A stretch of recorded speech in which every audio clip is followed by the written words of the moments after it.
नमस्कार दोस्तों, आपका मेरे YouTube चैनल पर फिर से स्वागत है। अगर नए हैं तो हमारे चैनल को सब्सक्राइब कर दें। लाइब्रेरी बहाली से संबंधित सारे अपडेट आपको समय समय पर मिलते रहेंगे। अभी हमारे बीच बहाली से संबंधित कई सारे कंफ्यूजन जो छात्र हमारे कमेंट में करते थे, उसको क्लियर करने के लिए हमारे बीच अभी मिथिला विश्वविद्यालय के लाइब्रेरी एवं सूचना विभाग के प्राध्यापक हमारे बीच प्रोफेसर मिथिलेश पासवान सर आए हैं। इनसे हम एक एक करके तमाम जो आप लोगों का जिज्ञासा है उसको इनसे बात करके उस जिज्ञासा को शांत करने का काम हम लोग करेंगे। सबसे पहला क्वेश्चन कि सर, विश्वविद्यालय खास करके बिहार का एक नालंदा विश्वविद्यालय का पुस्तकालय जो इतिहास में ऐसा पुस्तकालय दुनिया में कहीं नहीं होता था, एक गौरवशाली इतिहास रहा है क्योंकि बिहार ज्ञान की भूमि कही जाती है। बहुत बहुत धन्यवाद शरद जी, आपने अपने YouTube चैनल पर हमको बुलाने का काम जो किए, और खासकर पुस्तकालय और सूचना विज्ञान से संबंधित, क्योंकि हम एक शिक्षक के नाते जो आपके चैनल पर मैं बताने जा रहा हूँ, पुस्तकालय और सूचना विज्ञान भारत में जो इसका अधिनियम लागू हुआ था, सबसे पहले 1948 में चेन्नई में हुआ था, जिसका अभी पूर्व नाम मद्रास था, अभी चेन्नई हम लोग कहते हैं। आप जानते भी होंगे पुस्तकालय के पितामह डॉक्टर S.R. रंगनाथन साहब मद्रास यूनिवर्सिटी के ही जो है प्राध्यापक थे। और सबसे बड़ी बात है कि आज़ादी के बाद पुस्तकालय अधिनियम सबसे पहले वही राज्य में लागू किया गया। आज मद्रास का स्थिति देखिए, केरल जहाँ पुस्तकालय अधिनियम पूर्णतः लागू किया गया, आज उसकी स्थिति देखिए। आंध्र प्रदेश को तो ऐसे माना जाए कि जैसे हमारे यहाँ या अपने बिहार प्रदेश में जैसे शिक्षा विभाग के एक मंत्री होते हैं एजुकेशन मिनिस्टर, वैसे ही आंध्र प्रदेश में पुस्तकालय मंत्री बनाया जाता है। तो यह खासियत है कि अन्य राज्यों की तुलना में जो हमारे राज्य हैं वह निश्चित रूप से पुस्तकालय के प्रति उदासीनता है। और निश्चित तौर पर हम कहेंगे कि यह सरकार की जिम्मेवारी बनती है कि पुस्तकालय एक ज्ञान की भंडार होती है, जहां छात्रों को एक बौद्धिक शक्तियां मिलती है और वह शक्तियां एक समाज को रूपरेखा देने का कार्य करता है। आज हमारे समाज में पुस्तकालय की कमी से आप देखते होइएगा कि पूर्व में भी जो ट्रेडिशनल लोग रहते थे, जिनके दरवाजे पर लोग सर, जो भी छात्र BDS एनालिस्ट किए हैं, अगर वो अपने पूरे सिलेबस को कमांड कर ले तो निश्चित तौर पर उनकी सफलता 100% निश्चित तौर पर। अभी तो क्या कहते हैं सर, छात्रों को अभी से तैयारी में लग जानी चाहिए। निश्चित देखिए, वैकेंसी आएगी तो तैयारी में तो 100% लग जानी ही चाहिए, क्योंकि आप हमेशा तैयार हैं। क्योंकि इसी से हमको लगता है नेट में, KDS में, VS में देखिए, लाइब्रेरी साइंस की अपॉर्चुनिटी बिहार में बंद हो सकती है, देश में बंद नहीं हुई। और देश में विभिन्न विभाग ऐसे हैं, आते थे तो जिनके दरवाजे पर दैनिक समाचार पत्र आते थे तो वहां 10-5 आदमी इकट्ठा होकर वहां पढ़ते थे।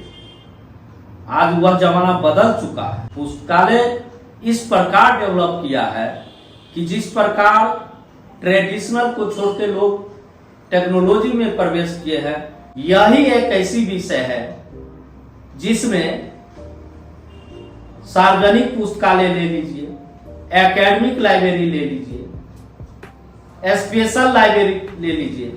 अब लोग तो यहाँ तक हो गए हैं कि अब जो है प्रोफेशनल लाइब्रेरी भी बना चुके हैं, जो आप देखते होइएगा कि व्यावसायिक तौर पर, प्राइवेट तौर पर जो बाजार में या मार्केट में जो है प्राइवेट पुस्तकालय खुलने लगा है। तो सरकार को इस बिंदु पर निश्चित रूप से गौर करनी चाहिए।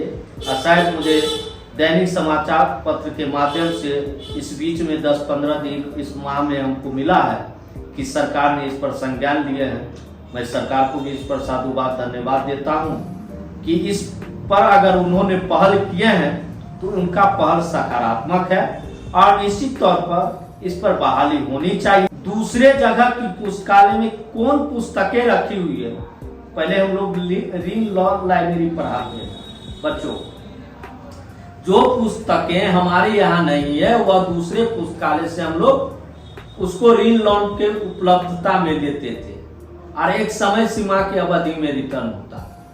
वह चीज आज भी है और निश्चित रूप से हम शरद जी कहना चाहेंगे टेक्नोलॉजी जितना भी एडवांस हो जाए लेकिन ट्रेडिशनल को छोड़ना भी नहीं चाहिए, क्योंकि ट्रेडिशनल की ही गुणवत्ता पर जो है टेक्नोलॉजी आधारित होता है। लोग आज पुस्तक से भाग रहे हैं।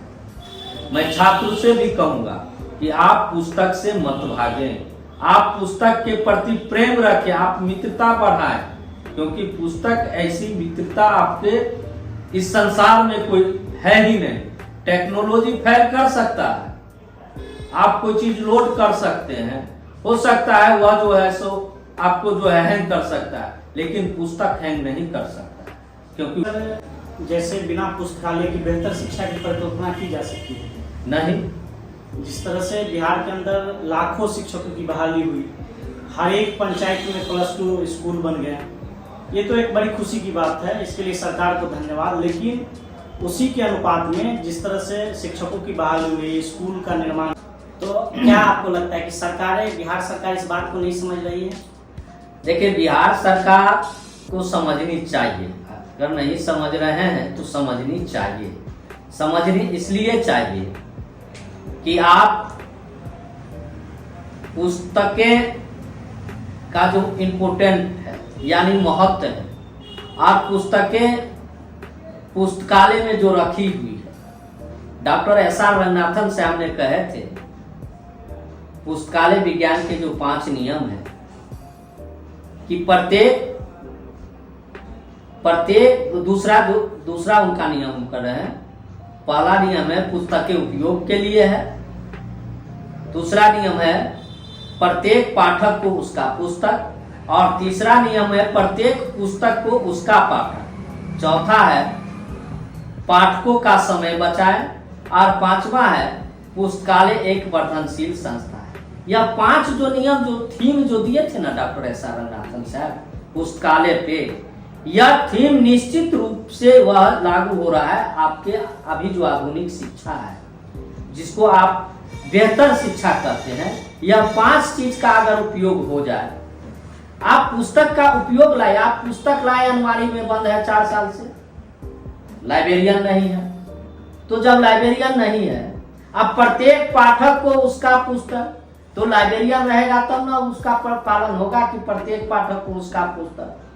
तब जब पाठक को उसका पुस्तक ही नहीं मिल रहा है, आप पुस्तक भी इंतजार में है कि प्रत्येक पुस्तक को उसका पाठक, तो लाइब्रेरियन के अभाव में जो वही हाल हो रहा है। अब पाठक का समय कैसे बचेगा?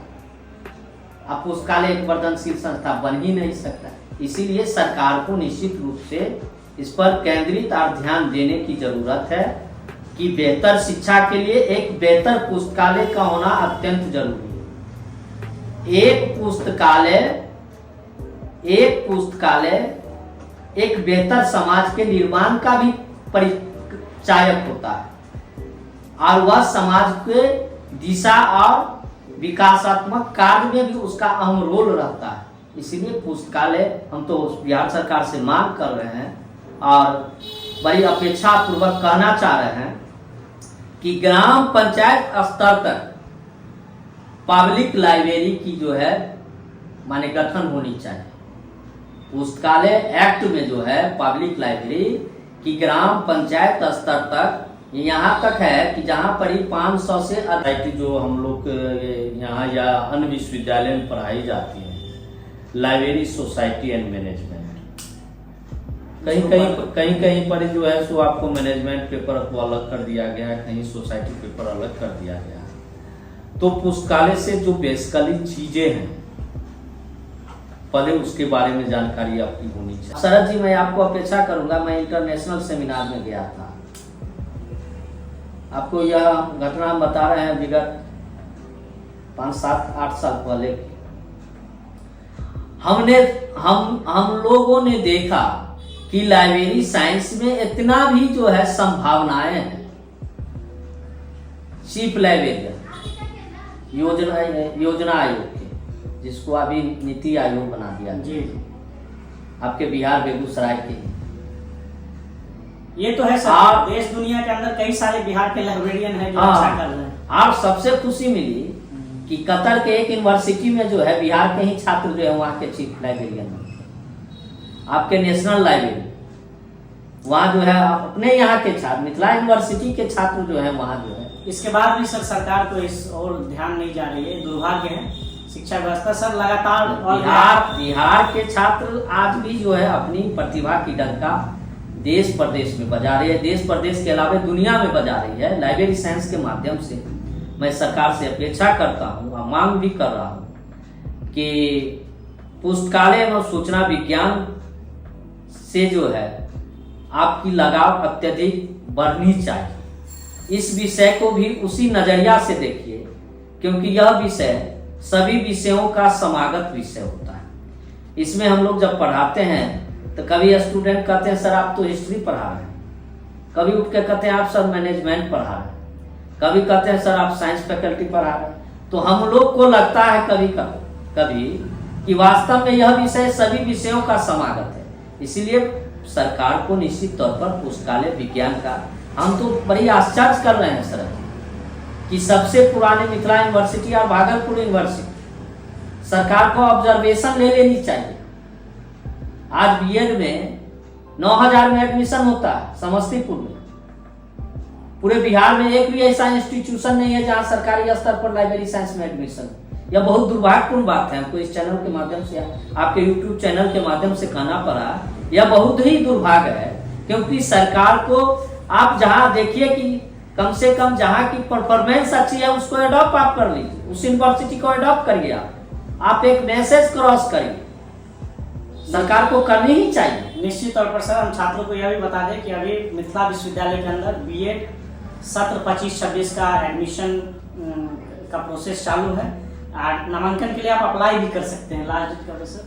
लास्ट डेट अभी शायद है 25 जून लास्ट डेट है, उसमें 1000 रुपया लगता है। लाइब्रेरी साइंस की लास्ट डेट 25 जून है और उसमें अप्लाई में जो है नामांकन जो आप फॉर्म लेंगे, अप्लाई फॉर्म, उसका फी है 1000 रुपया और उसके साथ आपको अटैच करना है ग्रेजुएशन का मार्कशीट का फोटोकॉपी, एडमिट कार्ड का फोटोकॉपी, आधार कार्ड का फोटोकॉपी और आप जिस कैटेगरी से आते हैं उस कैटेगरी से संबंधित कास्ट कम्युनिकेशन, कास्ट सर्टिफिकेट।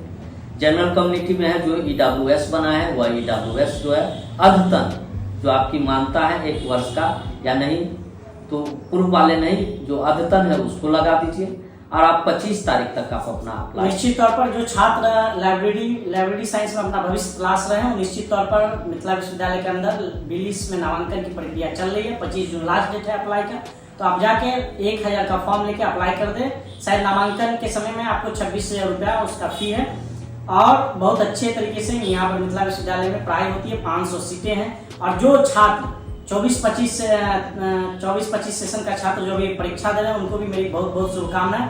परीक्षा के बाद वो निश्चित तौर पर अपनी तैयारी में लग जाएं और चूंकि कुछ ही दिनों के अंदर बिहार के अंदर एक बम्पर वैकेंसी लाइब्रेरी साइंस का निश्चित तौर पर आएगा और नहीं आएगा तो हम तमाम छात्रों को सरकार के खिलाफ संघर्ष करने के लिए भी तैयार रहना पड़ेगा। विगत दिन भी all Bihar trend library association ने संघर्ष किया है और हमारे इस संघर्ष में कई हमारे MLA, MPs और MLC हमारा सहयोग भी किए हैं। सर जैसे शिक्षकों का भी बहुत बड़ा मार्गदर्शन उस आंदोलन में रहा और आज सरकार वैकेंसी देने हेतु हमको लगता है कि कदम भी बढ़ा दिए है और हम आशा और विश्वास करते हैं कि सरकार जून के लास्ट तक 50,000 सीटों पर जरूर नोटिफिकेशन देगी। निश्चित तौर पर जब नोटिफिकेशन आ जाएगी तो हम तैयारी के संबंध में और विस्तार से अपने शिक्षकों से इस संबंध में जानकारी लेंगे और हो सकता है तो दरभंगा के अंदर ही ऑनलाइन और ऑफलाइन क्लास का भी हम लोग प्रबंध करेंगे अपने शिक्षकों से बातचीत करके। आज तक के लिए धन्यवाद। फिर हमारे चैनल पर बने रहिए, आगे भी आपको लाइब्रेरी साइंस से जुड़े तमाम जानकारियों को हम आपसे अपडेट करते हैं।